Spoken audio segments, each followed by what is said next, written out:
Be me. 38, HR director at insurance company in Austin, Texas. Salary $128,000 plus quarterly bonuses. Been working in human resources for 13 years total. Company is called Lone Star Insurance Group. We do commercial and personal insurance across Texas.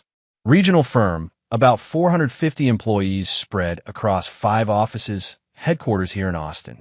We underwrite policies, process claims, manage risk assessment, typical insurance operations.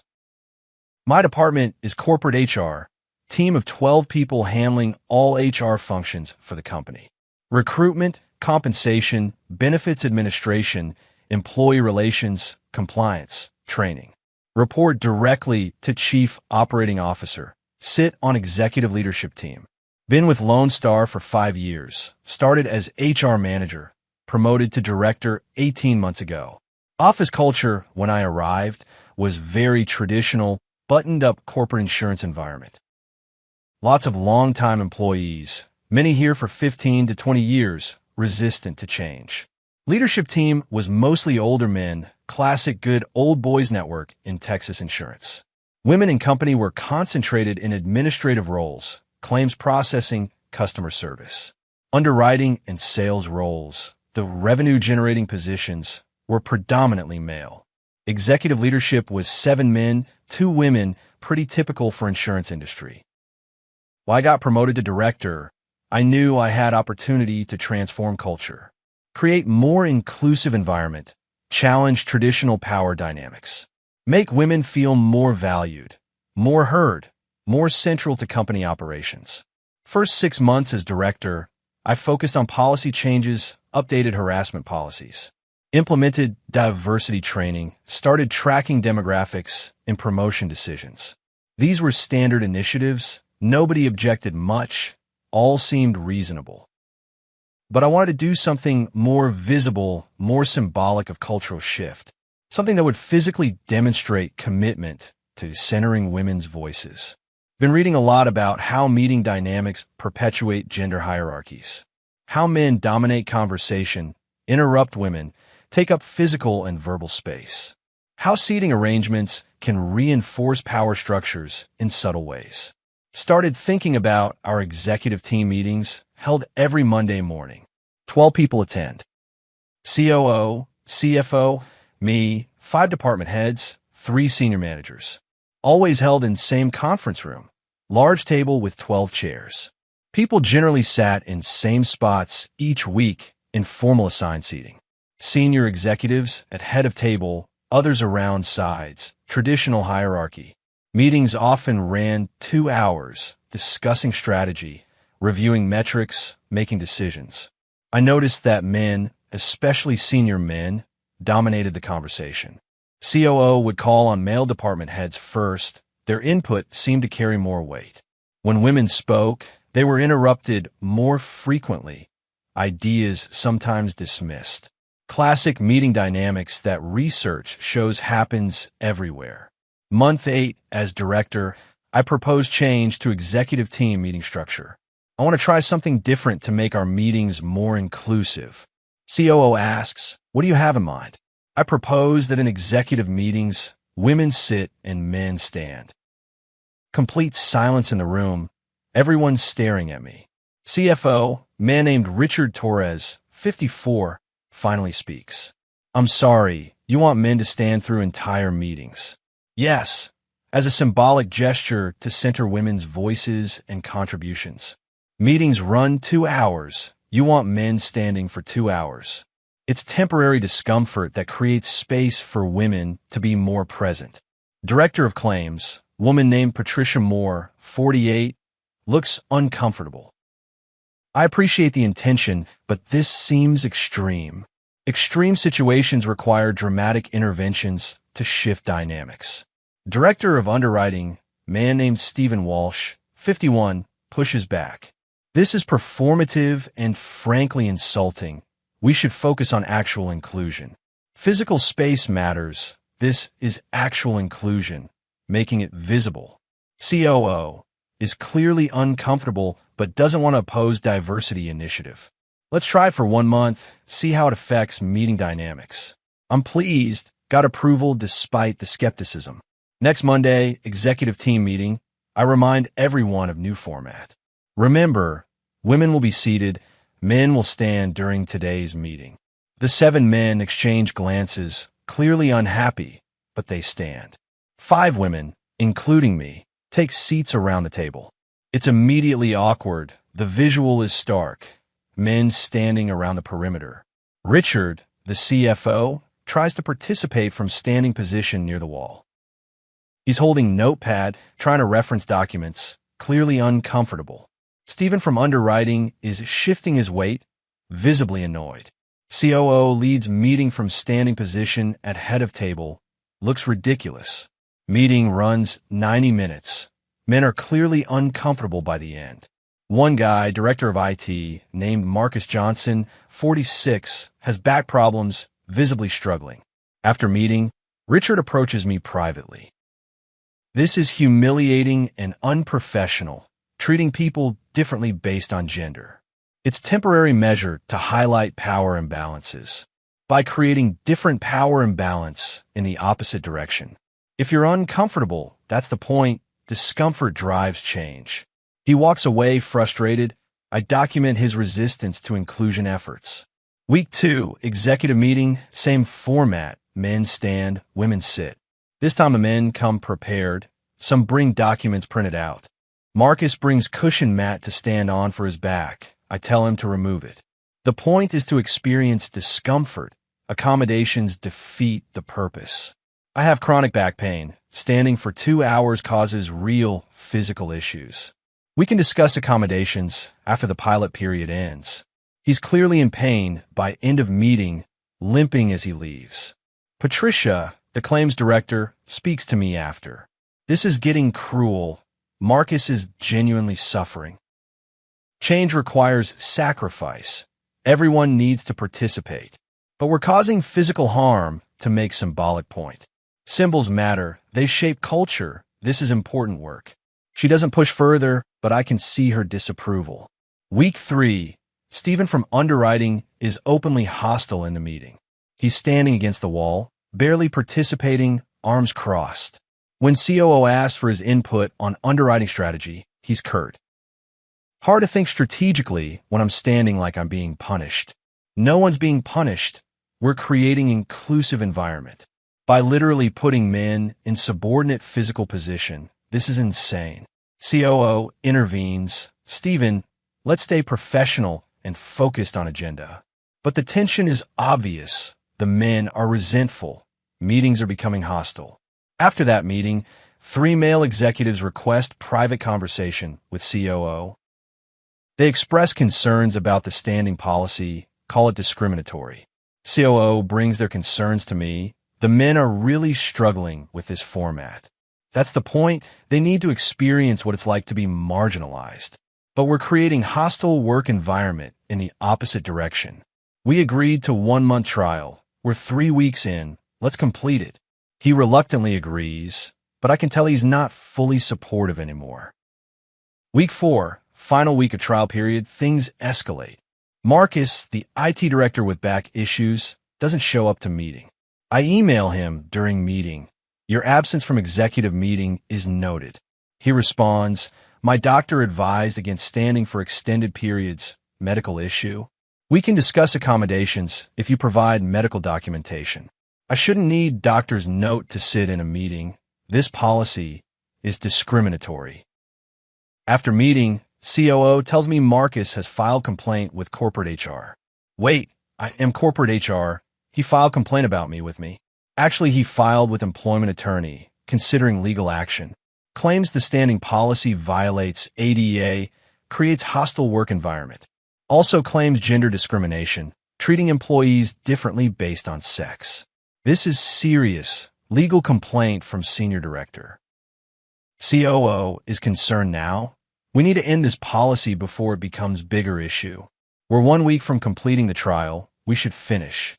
Marcus has legitimate medical condition. Forcing him to stand could be ADA violation. I told him he could provide medical documentation for accommodation. The accommodation should be allowing him to sit like a normal meeting. I'm frustrated. The men are using medical excuses to avoid uncomfortable change. Or they have legitimate medical issues that our policy is exacerbating. I agree to suspend the policy while we review legal concerns. Send email to executive team. Standing policy is temporarily suspended pending review. Month 2, I decide to expand the initiative beyond just executive meetings. If standing policy is too controversial, I'll implement it in my own HR department. I have full authority over my team, don't need approval from COO. HR team is 12 people. 8 women including me, for men. Men are Tom Bradley, 41, HR manager reporting to me, handles employee relations. Jake Morrison, 33, benefits administrator, manages health insurance and 401k. Carlos Mendez, 29, recruiter, handles hiring for all departments. And Daniel Kim, 27, HR coordinator, does compliance and administrative work. These are my direct reports. I can set meeting policies for my team. Department meetings are weekly, typically 1 hour, discussing ongoing projects. I announced new policy in Monday staff meeting. Going forward, our department meetings will have women seated, men standing. This is part of our commitment to modeling inclusive practices. Tom, my HR manager, speaks up immediately. I thought executive team decided this policy was problematic. Executive team suspended it. I'm implementing it in my own department. This seems like gender discrimination, treating people differently based on sex. It's equity practice, creating space for women's voices to be centered. Jake, the benefits administrator, adds, for a 1-hour meeting, is this really necessary? If it's not necessary for 1 hour, why would it be necessary for 2 hours? I'm getting pushback from my own team. This is disappointing. This is not up for debate. This is the policy going forward. The 4 men exchange looks, clearly unhappy, but they stand. First HR department meeting under new policy goes poorly. The men are visibly resentful, participating minimally. Tom, who normally leads several agenda items, is terse and disengaged. Women on the team are uncomfortable too. The dynamic feels forced. After meeting, my assistant, woman named Jennifer Park, 36, speaks to me. The standing policy is making everyone uncomfortable, including the women. It takes time to adjust to new practices, but it's creating tension that's affecting our team cohesion. Team cohesion is less important than modeling inclusive practices. Week 2, the resentment grows. Tom requests one-on-one meeting. I need to discuss the standing policy. It's affecting my ability to work effectively. How is standing in meetings affecting your work? It's disrespectful and demoralizing, being treated differently based on my gender. You're experiencing what women have experienced for decades in workplace. No, I'm experiencing discrimination. There's no historical justification for treating me this way. I'm not going to debate this. The policy stands. He leaves frustrated. I note his resistance in his performance file. Week 3, Jake and Carlos both submit HR complaints. Not to me, they go directly to COO, my boss, claiming gender discrimination. Their complaints are detailed, documenting the standing policy, citing Title VII, claiming disparate treatment based on sex. Also noting that policy was already suspended at executive level, but I continued implementing in my own department. COO calls me in for meeting. He's serious, more serious than I've seen. I need you to end the standing policy immediately in your department. I have authority to set policies for my own team, not policies that violate employment law and create discrimination complaints. I'm creating an inclusive environment. You're creating legal liability and hostile work environment. He orders me to end the policy. I reluctantly comply. Send email to department. Standing policy is suspended effective immediately. But damage is done. The 4 men in my department are now actively hostile. Month 3, things deteriorate rapidly in HR department. Tom, Jake, Carlos, and Daniel are doing minimum required work. They participate in meetings but offer no extra effort. no initiative. Tom used to mentor junior staff. Now he just does his assigned tasks. Carlos used to proactively source candidates. Now he just posts jobs and waits. The department morale is terrible. Women feel caught in the middle. Jennifer tells me privately, the men have checked out. They're just going through motions. They're resentful about the standing policy. They'll get over it. I don't think they will. Tom is interviewing for jobs at other companies. How do you know that? He told me. Said he can't work in an environment where he's discriminated against. This concerns me. Tom is crucial to department operations. He handles all complex employee relations cases, knows all the institutional knowledge. Week later, Tom submits resignation, 2 weeks notice. I've accepted position at another company. My last day will be June 15th. I'm shocked, didn't think he'd actually leave. I try to convince him to stay. Tom, you're a valuable member of this team. A team where I was forced to stand in meetings because of my gender. That policy has been suspended after it created hostile enough environment that multiple people complained. I apologized for the disruption. You didn't apologize. You suspended the policy because you were ordered to. You still believe it was right thing to do. You'd implement it again if you could. He's right. I do still think it was right approach. I can't work for someone who sees me as problem because of my gender. He leaves. His resignation is effective. 2 weeks later, he's gone. Recruiting for HR manager position is difficult. It's specialized role. Meanwhile, department is struggling without Tom's expertise. Complex employee relations cases are piling up. I have to handle them myself. Taking time away from strategic initiatives and leadership responsibilities. Month 4, Jake Morrison, benefits administrator, also resigns. I've accepted position at competitor, will finish out the month. Jake, we need you. Benefits administration is critical function. You should have thought about that before implementing discriminatory policies. The policy was suspended. You're holding a grudge. It's not grudge, it's principle. I won't work where I'm treated differently based on gender. He leaves too. Now I've lost 2 of 4 male HR staff members. Department is down to 10 people, 8 women and 2 men. Carlos and Daniel, the remaining 2 men, are clearly looking for other jobs too. I see Carlos taking calls during lunch, obviously phone interviews. Daniel updated his LinkedIn profile, clear signal he's job searching. Month 5, Carlos Mendez, recruiter, submits resignation. I'm leaving for recruiting position at tech company. 2 weeks notice. Now 3 of 4 men have resigned. Department is being gutted. Jennifer approaches me with concern. We're losing all our male staff members. We'll hire replacements, recruit people who are committed to inclusive practices. The problem isn't their commitment to inclusion, it's the standing policy. We're paying the price for policy that you implemented against everyone's advice. She's right, but I don't want to admit it. COO calls me in again. 3 resignations from your department in 2 months. What's going on in HR? Why are we losing people? The men who resigned were resistant to inclusive culture initiatives, or they were treated discriminatorily and left because of it. I was trying to create equity. You created exodus. We're now short-staffed in critical HR functions. He's monitoring situation closely. I'm under scrutiny. Month 6, Daniel Kim, last remaining male HR staff member, also resigns. I'm leaving for HR coordinator role at nonprofit. Last day will be July 31st. All 4 men who were in my department have now resigned within 4 months. Department is down to 8 people. All women. Were severely understaffed. Try to recruit replacements, but word has spread in Austin HR community. 4 men resigned from Lone Star HR department in 4 months. Hostile environment. Recruiters asked me about it during calls. Can you explain the turnover pattern?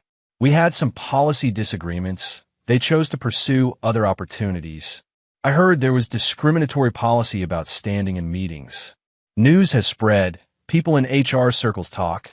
Austin is big city, but small community. Getting very few male applicants for open positions. They're avoiding our department. The applications we get are mostly from junior women, early career professionals. Not the experience level we need to replace Tom, Jake, and Carlos. Month 7, department is struggling badly with workload. Benefits enrollment is disaster. Jake had all the vendor relationships. Employee relations cases are handled poorly. Tom's expertise is sorely missed. Recruiting is behind on all open positions across company. Carlos was efficient. Compliance reporting is late. Daniel used to manage all the deadlines. Other departments are complaining about HR service quality. Director of Sales emails COO, copying me. HR isn't filling our open positions. We've had sales rep position open for 3 months. Still no qualified candidates. Director of Operations complains. HR isn't responding to employee complaints. We have harassment allegation that's been sitting for 5 weeks without investigation. Director of Claims says benefits administration is failing. 3 employees enrolled in wrong health plans. Jake would have caught these errors. COO receives multiple complaints about HR department performance. He calls me in for serious conversation. Your department is failing. We're getting complaints from every division. We're understaffed. I'm working to fill the open positions. You've been recruiting for 4 months. Why haven't you filled them? The labor market is tight. Finding experienced HR professionals is challenging. Or male HR professionals don't want to work in your department. That's probably true, but I don't admit it. The 4 men who left, what reason did they give for leaving?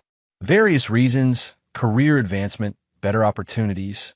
They all cited the standing policy in their exit interviews. Said they felt discriminated against, couldn't work in that environment. He has the exit interview documentation. All 4 men said the same thing. This is pattern of discrimination that has destroyed your department's functionality. I was implementing inclusive practices. You were implementing discriminatory practices that drove away qualified employees. Month 8, COO makes decision. I'm called to meeting with him and head of legal. Legal counsel is woman named Sarah Mitchell, 52. She's reviewed everything. We've analyzed the situation in your department over past 8 months. The standing policy, the subsequent resignations, the performance decline. This creates significant legal liability for the company. She shows me documentation, the 4 resignation letters. All 4 men cited discriminatory treatment as reason for leaving. All 4 mentioned standing policy specifically documented in exit interviews. Jake and Carlos filed formal complaints before resigning. Those are on record. Marcus from executive team consulted employment attorney. Letter is in file. You implemented policy that treated employees differently based on gender. After being told to suspend it at executive level, you continued it in your department. This resulted in 4 resignations, all citing discrimination. Any one of these former employees could file EEOC complaint or lawsuit. The evidence is documented in their exit interviews and formal complaints. COO is direct. We're terminating your employment effective immediately. For implementing discriminatory policies that created hostile work environment. I was trying to create inclusive culture. You created discrimination, lost 4 qualified employees, destroyed department functionality. The intent doesn't matter. The impact is what matters. And the impact has been devastating. Walk out that afternoon. 5 years with company ended. Severance is minimal. 2 weeks pay. They're not feeling generous. 1 month after termination, I'm 39, unemployed, searching for HR director roles. But news is spread quickly in Austin HR community. Everyone knows what happened. HR director at Lone Star implemented policy making men stand in meetings. Lost entire male staff due to discrimination complaints. Terminated after department performance collapsed. This is what recruiters see, what hiring managers hear. Can't get interviews at any professional companies. Reputation is toxic. The standing policy is seen as bizarre and discriminatory. What were you thinking is the question I get when people even return my calls. 3 months unemployed, burning through savings on rent in expensive Austin. Finally get offer, HR generalist at small manufacturing company, $52,000. From $128,000 director to $52,000 generalist. Massive career collapse. From leading department of 12 to being individual contributor. 6 months after termination, I'm 40, making $52,000 doing entry-level HR work. Processing new hire paperwork, conducting orientation, basic administrative tasks. Lone Star Insurance has hired new HR director, man named Robert Thompson. He's experienced director from another insurance company, conventional approach. His first priority is rebuilding the department, filling the 4 open positions. Post jobs for HR manager, benefits administrator, recruiter, coordinator. Within 2 months, he fills all 4 positions, 3 men and 1 woman. Word spreads that Lone Star HR is under new leadership, has fair policies. Male HR professionals are willing to apply again. Department stabilizes. Performance improves immediately. Backlog clears. Service quality returns. Other departments stop complaining, satisfied with responsiveness. 1 year after my termination, see article in HR industry publication. Lone Star Insurance rebuilds HR department after leadership change. Article doesn't name me, but everyone knows the context. Previous leadership implemented controversial policies that led to staff exodus. New director focused on professional standards and equitable treatment. Quotes from Robert Thompson about his approach. HR should model fair treatment for all employees regardless of gender. Policies that treat people differently based on demographics create problems, not solutions. We've rebuilt a strong team by focusing on capability and professionalism. Comments on the article are brutal, people sharing what they've heard. I know someone who worked there, said director made men stand in meetings. Virtue, signaling gone wrong, destroyed her own department. 2 years after termination, I'm 41, still making $54,000 as HR generalist. Will never be HR director again. That career level is permanently closed. The standing policy haunts my reputation. Everyone in HR knows about it. Run into Tom Bradley at HR conference. He was my HR manager who resigned first. He's now HR director at tech company, got promoted within year of leaving. We make awkward eye contact, haven't spoken since he resigned. He approaches, surprisingly cordial. How are you doing? Working as HR generalist, different company, smaller role. That's good. Generalist work has its rewards. Uncomfortable silence. Then I apologize. I'm sorry for the standing policy. It was wrong. I see that now. It was humiliating, treating people differently based on their gender. I thought I was creating inclusive environment. You were creating discriminatory environment, just with different target. He's direct, but not cruel. The standing policy made me feel like I was being punished for being male. Like my contributions didn't matter because of my gender. That's how women have felt in workplace for decades. Maybe, but creating that feeling for men doesn't fix anything. It just creates resentment and division. He's right. That's exactly what happened. Jake, Carlos, Daniel, and we left because we were discriminated against. Not because we opposed inclusion, but because we were treated unfairly. We all found good jobs elsewhere. We're all doing fine. But you destroyed your career and damaged the department. Every word is accurate. What did you think would happen when you made men stand for hours? Did you think we'd suddenly become better allies? Or did you just want to make us uncomfortable as punishment? I don't have a good answer to that.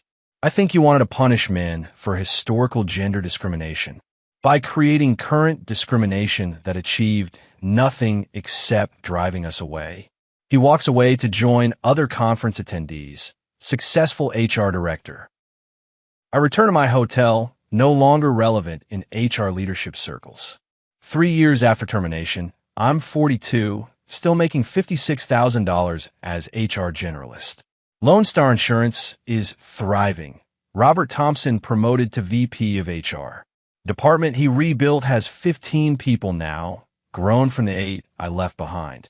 Mix of men and women, all treated fairly, no discriminatory policies. Employee satisfaction scores for HR services are at all-time high. The 4 men I drove away are all successful in their careers now. Tom is HR director. Jake is benefits manager. Carlos is recruiting lead. Daniel is HR manager. All progressed normally after leaving toxic environment I created. They succeeded because they were capable, not because of their gender. 4 years after termination, see LinkedIn update from Jennifer Park. She's still at Lone Star, now HR manager, promoted under Robert's leadership. Her post talks about importance of fair and professional HR practices. Great HR means treating all employees equitably and supporting their development. Implicit criticism of my approach, though she doesn't name me. Comments from former colleagues agreeing with her philosophy. Several mention how much department has improved under new leadership. One comment from Patricia Moore, the claims director who witnessed executive meetings. So refreshing to have HR leadership that focuses on professionalism over politics. She's talking about the contrast with my approach. 5 years after termination, I'm 43, still making $58,000 as HR generalist. Still living in Austin, still working in HR, but career has plateaued permanently. From $128,000 director to $58,000 generalist. Lost $70,000 in annual income. From leading department to processing paperwork, complete career collapse. All because I implemented standing policy that made men stand in meetings. Thought I was making symbolic statement about gender equity. Really just discriminating against male employees based on their sex. Created hostile environment that drove away 4 qualified professionals. Destroyed my department's functionality and my own reputation. That's what I live with now, at 43, at $58,000. Former HR director who implemented discriminatory policy. Lost her entire male staff within 4 months. Terminated after department performance collapsed. Now working entry-level HR at fraction of former salary. While the men I discriminated against have successful careers, and the department I led thrives without me. All because I thought creating discomfort for men would somehow create equity for women, when really it just created discrimination, legal liability, resignations, and career destruction. For everyone involved, especially myself. That's the expensive truth I learned too late. You can't build inclusion through exclusion. Can't create equity through discrimination. Can't fix historical wrongs with current wrongs. Only destroy trust, careers, and departments. That's what the standing policy accomplished. Nothing positive, just destruction. And I'm the one who suffered most. Because I implemented it. Against everyone's advice. And watched my career collapse. As a result of my own discrimination. Disguised as inclusive practice. That was really just punishment. Based on gender, not behavior. That's what cost me everything. My position, my salary, my reputation. My relevance in HR profession. All gone because I made men stand. While women sat in meetings. And called it equity. When it was just discrimination. In the opposite direction. With the same destructive results.